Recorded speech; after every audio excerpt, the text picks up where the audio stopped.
Welcome to this explainer. Today, we're taking a journey inside one of the most incredibly complex, yet totally hidden physiological processes in the human body. We're talking about swallowing. It's something most of us do, hundreds of times a day without even a second thought, right? But when this delicate system fails, fixing it requires this fascinating blend of medical detective work, high-tech cameras, and some seriously specialized clinical protocols to figure out exactly what's going wrong. So we're going to look closely at how specialists diagnose and treat these failures using a truly game-changing tool. To really wrap our heads around why this is so complex, we kind of need to think about time dilation.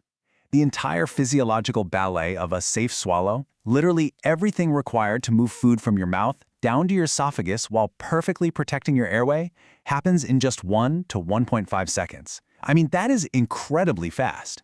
In that split second, a perfectly coordinated sequence of muscular and neurological events just has to fire flawlessly. Okay, let's dive right into Section 1, the miracle of swallowing, and we'll break down exactly what happens during that miraculously fast sequence. So, a normal swallow is actually divided into 3 distinct phases. First up is the oral phase, which is completely voluntary. Your tongue helps push the food, which we now call a bolus, backward.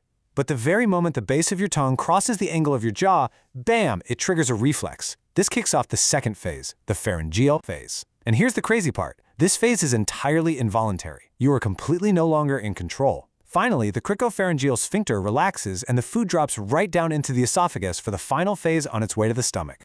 Now, what's truly miraculous here is what happens during that involuntary pharyngeal phase to keep you alive. You actually have a 3-tier airway protection system built right in.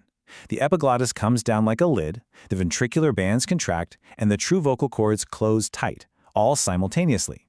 This coordinated action actually causes a brief moment of apnea. Basically, you stop breathing for a split second. This instantaneous, foolproof closure is exactly what keeps food and liquid out of your lungs.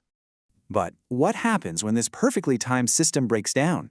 That brings us to Section 2, when the system fails, which can be triggered by things like a stroke, tumors, or neurodegenerative diseases like motor neuron disease or Parkinson's.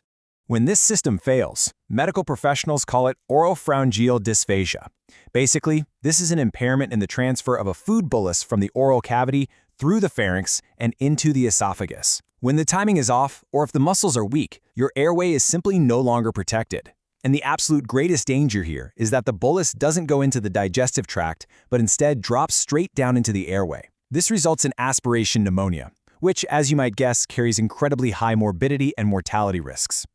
And this brilliantly illustrates the most terrifying aspect of this condition. Think about it. If a healthy person accidentally inhales a drop of water, they cough violently, right? It's a natural protective reflex. But many dysphagia patients experience something called silent aspiration.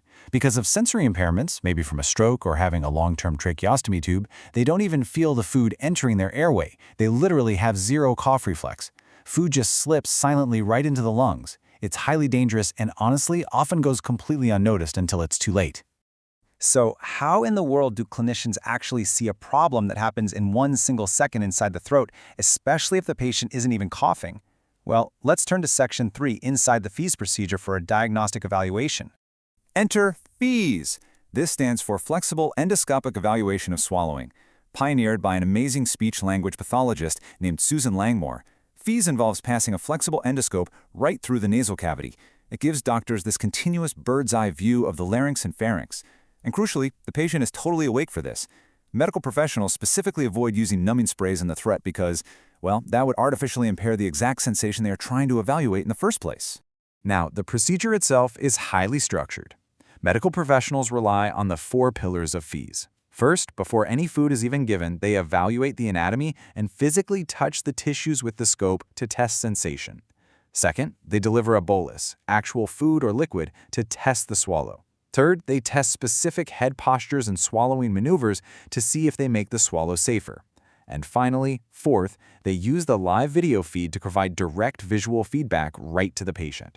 During that bolus delivery, clinicians are actually looking for a very specific, almost cinematic moment on the screen called the whiteout sign. See, when a healthy swallow occurs, the larynx actually elevates upward and anteriorly to protect the airway. When it does this, the tissues physically squeeze around the tip of the camera, causing a split second of complete camera blindness, literally a whiteout on the screen. So if clinicians see a strong, complete whiteout sign, that actually proves healthy laryngeal elevation. They're also looking closely at specific anatomical landmarks, like the pyriform sinuses, which sit right on either side of the larynx.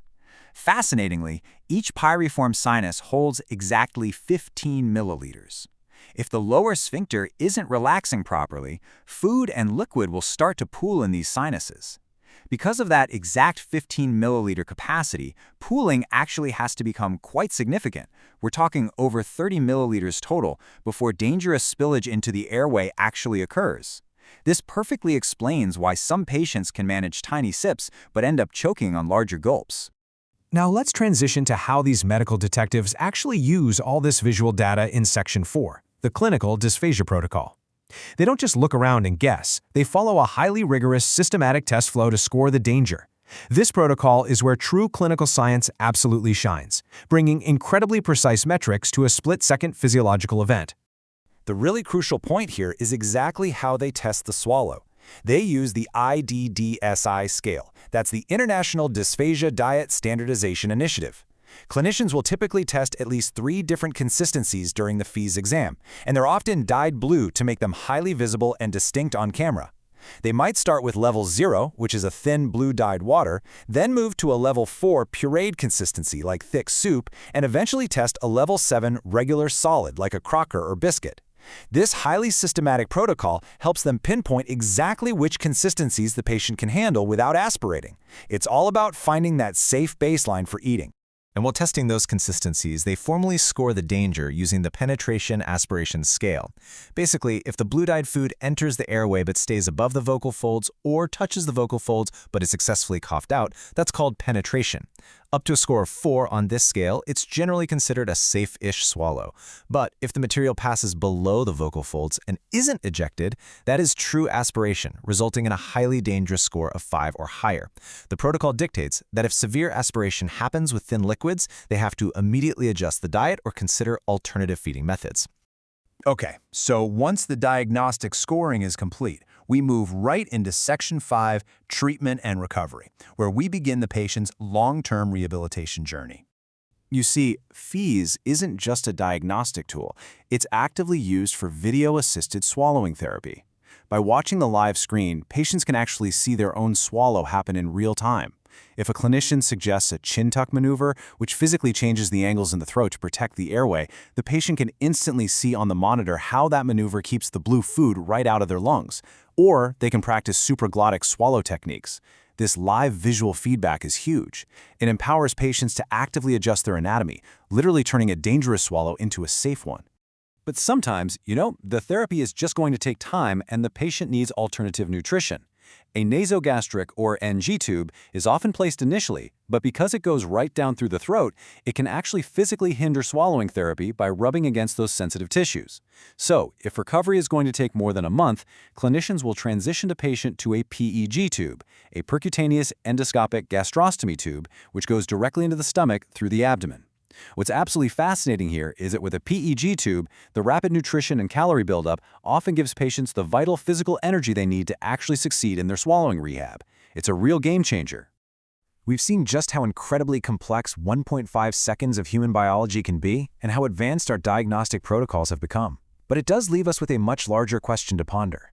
We know that conditions like stroke and neurodegenerative diseases increase with age. So as our global population ages, how will our healthcare systems adapt to the rapidly growing rehabilitation burden of neurodysphagia? It's a massive macro-level global health challenge, all stemming from a split-second physiological reflex. Thank you so much for joining me on this explainer, and keep asking questions.